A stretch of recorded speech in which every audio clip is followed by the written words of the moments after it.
Antes de morir, Celia Cruz nombró a los 5 cantantes que más odiaba. En el mundo de la música, hay secretos que pocas veces salen a la luz, sombras que se ocultan tras luces y aplausos.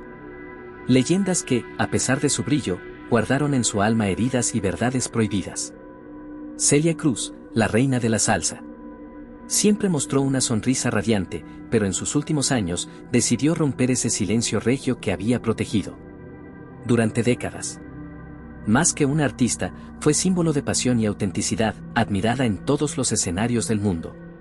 Pero ahora, en un susurro que parecía un gemido en la noche, reveló algo que nadie esperaba, los nombres de 5 cantantes con quienes jamás pudo convivir, y que, en su corazón, quedaron marcados por un rechazo implacable. A uno lo llamó emperatriz del ego, a otro lo acusó de cantar con voz, pero sin alma. En su mundo, la música no era solo notas, sino respeto y pureza. Quien lo violaba, aunque tuviera una voz de oro, quedaba fuera del círculo sagrado. Y ahora, después de toda una vida iluminada por focos y aplausos, Celia Cruz se convirtió en la portadora de una verdad que muchos no querrán escuchar. Pero antes de revelar esos nombres, te pregunto, ¿qué harías si descubrieras que tus cantantes favoritos escondían secretos que podrían cambiar todo lo que creías sobre ellos? No te desconectes, porque lo que sigue puede cambiar para siempre la historia de la música latina. En las sombras del Bronx y Manhattan, bajo luces de neón y el humo de 1000 cigarros, nació una leyenda que nunca se atrevió a revelar toda su verdad. Hablamos de La Lupe, la mujer que con un solo grito podía partir en dos la noche. Neoyorquina.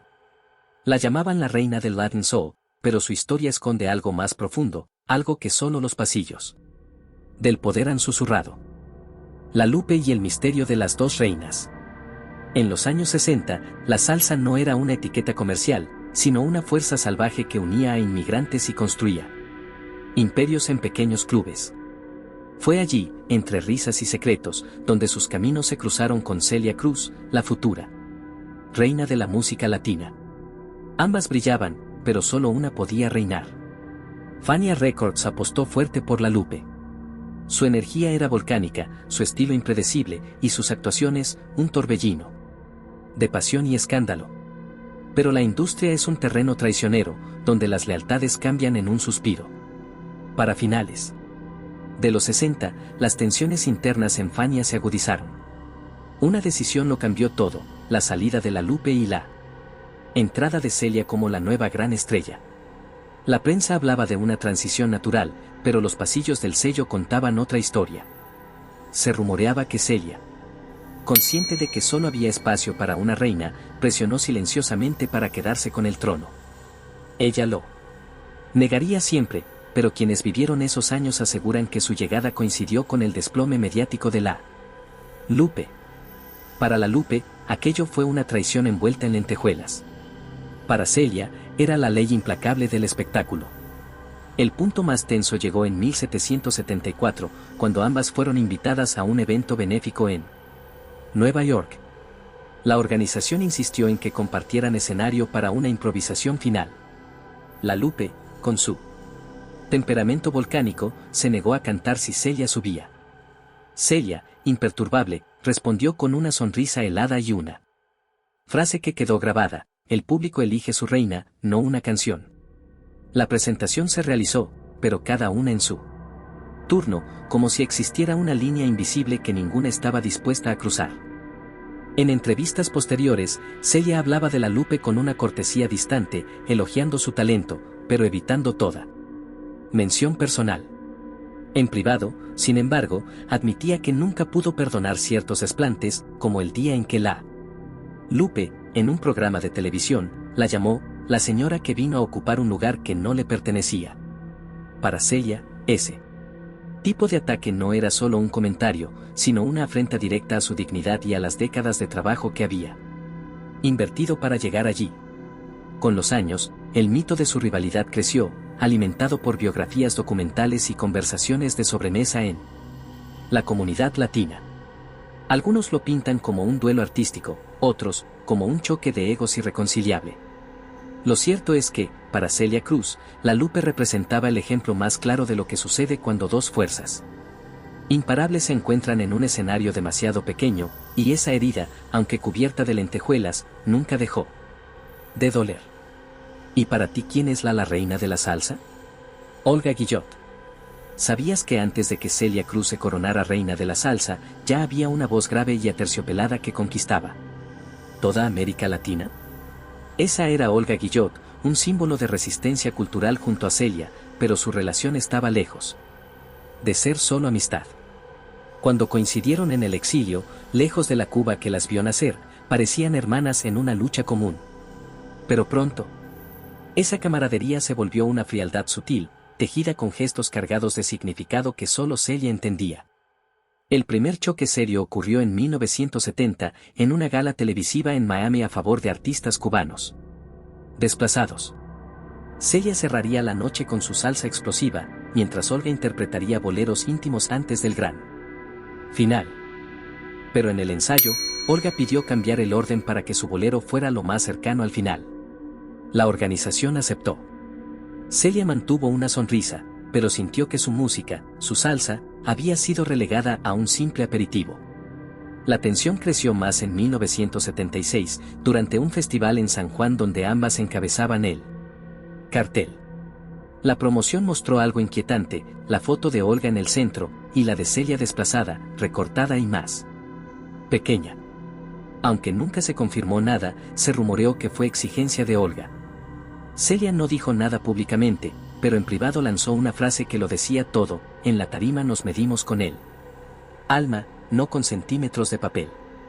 El momento definitivo llegó en 1982, cuando un periodista mexicano preguntó a Olga si la salsa era el nuevo sonido de identidad latina. Su respuesta en televisión fue cortante: la salsa es para mover los pies, el bolero es para tocar el corazón. Celia captó ese mensaje. Detrás de esas palabras había un desprecio por su género y, en parte, por ella misma. No hubo insultos ni gritos, solo una guerra silenciosa de prioridades, egos y visiones opuestas sobre la música latina. Para Celia, bolero y salsa podían coexistir, pero solo con respeto. Y cuando ese respeto se rompió, supo que, aunque admiraba a Olga, jamás podría borrar su nombre de la lista de los que nunca logró perdonar. Héctor Lavoe. ¿Quién era Héctor Lavoe, el hombre capaz de transformar cualquier escenario en una auténtica fiesta de barrio? Con un solo soneo, lograba que hasta el público más frío cayera rendido. Celia Cruz lo admiraba desde el primer encuentro en los ensayos de Fania All Stars en 1973. Pero esa admiración no duró mucho. Para Celia, había algo que nunca podía perdonar: la falta de compromiso con él público. El choque más fuerte llegó en 1978, en Caracas, durante una gira de Fania vendida con meses de anticipación. Héctor y Celia eran las estrellas centrales, y miles esperaban verlos juntos en el poliedro. Pero Héctor nunca apareció. Los organizadores improvisaron y pidieron a Celia que extendiera su presentación más allá de lo previsto. Ella cumplió con su profesionalidad habitual, pero en su camerino la decepción era gigantesca. El público confía en nosotros. Cuando les fallas, rompes algo que no se repara con una buena canción, comentó.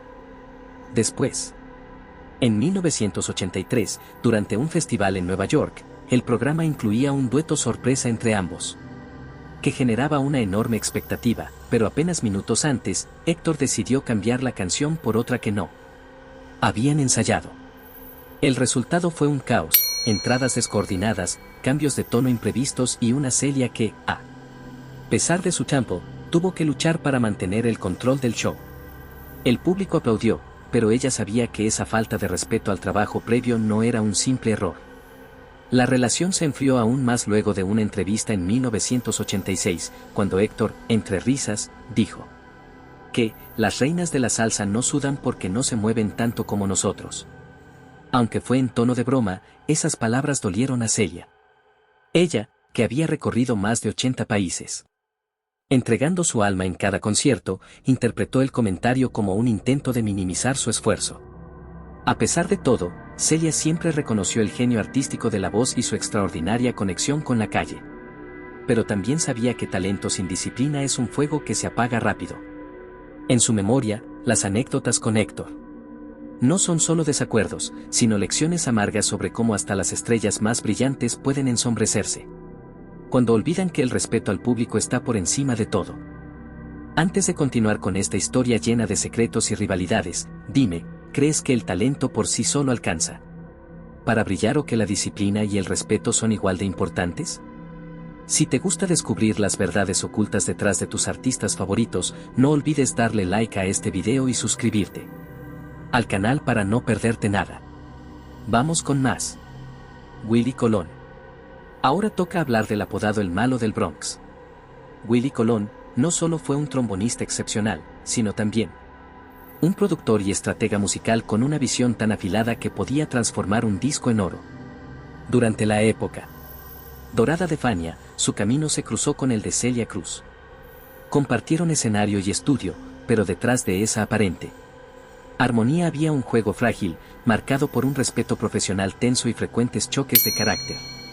Willie era un perfeccionista obsesivo, con un temperamento tan contundente como los poderosos arreglos de trombón que lo definían.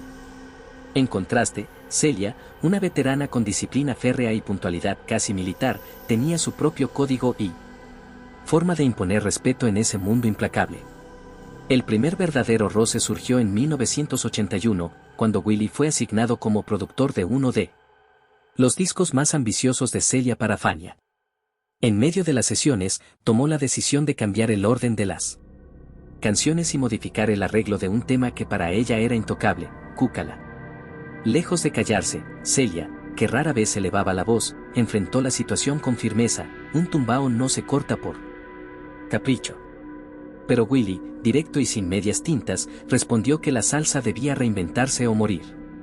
La atmósfera en el estudio se volvió tan tensa que varios músicos pensaron que alguno de los dos terminaría abandonando todo el proyecto antes de que terminara. Pero esas diferencias iban mucho más allá de lo musical. En 1984, en medio de una gira por Centroamérica, surgió otro conflicto. Willie pidió reorganizar el show para darle mayor protagonismo a su set instrumental, lo que relegaba a Celia a un segmento más breve. Ella aceptó, siempre pensando en el respeto al público, pero en privado anotó esa maniobra como una profunda falta de consideración.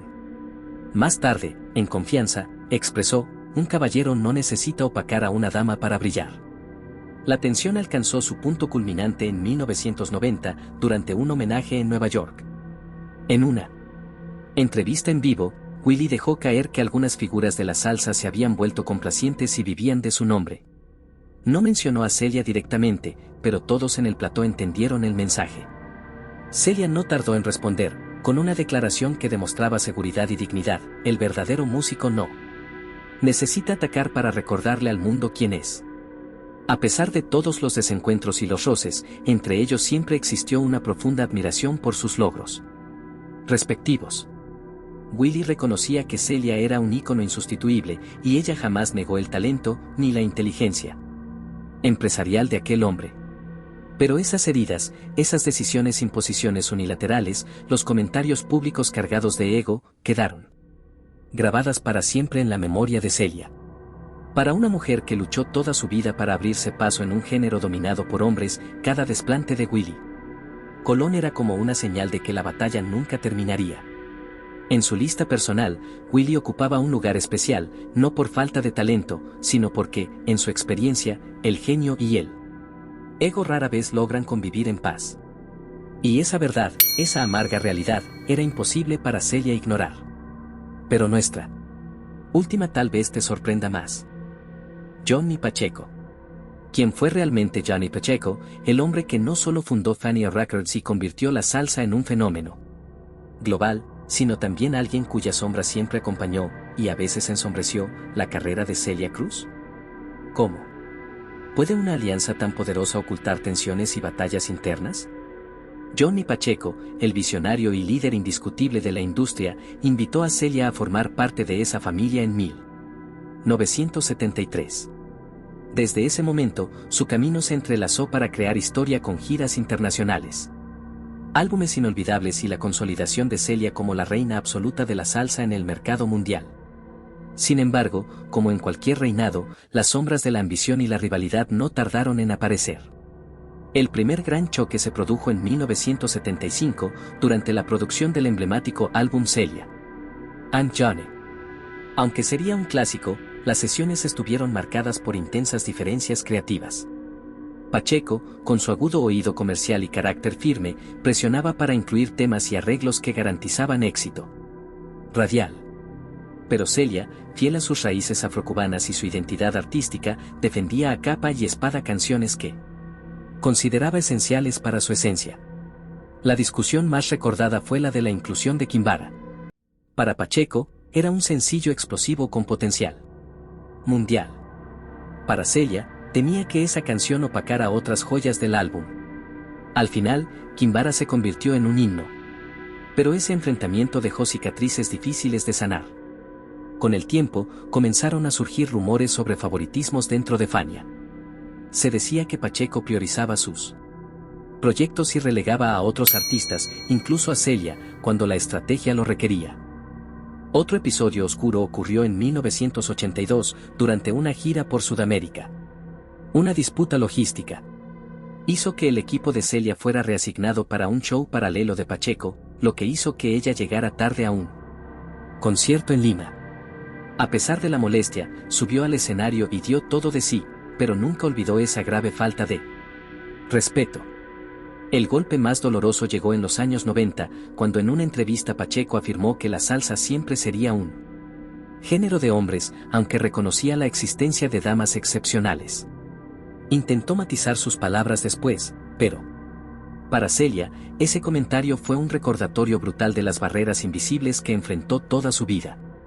Ella, que cruzó océanos y rompió techos de cristal, sintió que no era solo una mala frase, sino una herida directa a su lucha y esfuerzo.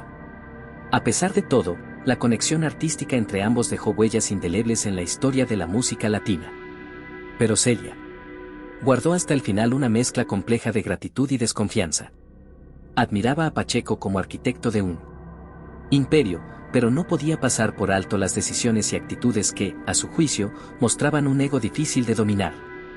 Para ella, Johnny Pacheco representaba esa realidad humana y compleja, un aliado que muchas veces se volvía adversario.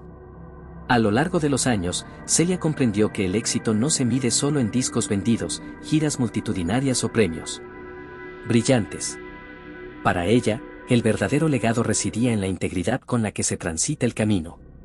Cada nombre en esa lista, La Lupe, Olga Guillot, Héctor Lavoe, Willy Colón y Johnny Pacheco, contaban no solo una historia de desencuentros, sino reflejaba la fractura más profunda del mundo artístico, la batalla constante entre el ego y el respeto, entre la ambición personal y la lealtad. Celia recorrió escenarios en más de 80 países, cantando para presidentes, campesinos, reinas y trabajadores. En todos esos lugares llevaba un código aprendido desde La Habana: honrar la música es honrar a quienes la acompañan.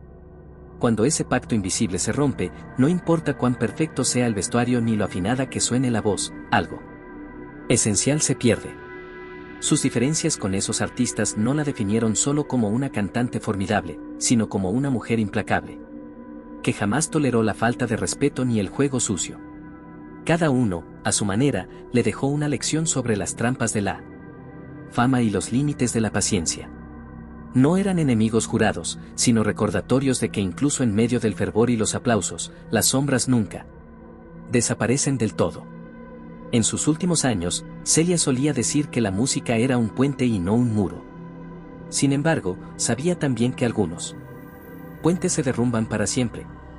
Su lista final no fue un exorcismo ni una confesión de odio, sino un testimonio de valores.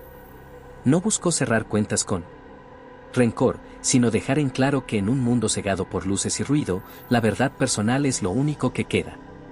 Para la reina de la salsa, el respeto era tan vital como el ritmo que la hizo eterna. Y por eso, aunque el mundo la recuerde por su dulce voz y su azúcar eterna, su legado más íntimo será el de una mujer que hasta el último compás se negó a bailar a un son que no creyó. Celia Cruz no solo fue la reina de la salsa, fue una mujer que enfrentó las luces y las sombras de un mundo implacable. Sus luchas, sus victorias y hasta sus heridas nos recuerdan que detrás del brillo y la fama, el respeto y la integridad son lo que realmente define a un artista. Ahora te pregunto a ti, ¿Crees que el verdadero legado de una leyenda se mide solo con aplausos o con la valentía de mantenerse fiel a sí misma, incluso cuando el precio es alto? Si quieres descubrir más secretos y misterios de las grandes figuras de la música latina, no olvides darle like a este video, suscribirte al canal y activar la campanita para no perderte ninguna historia.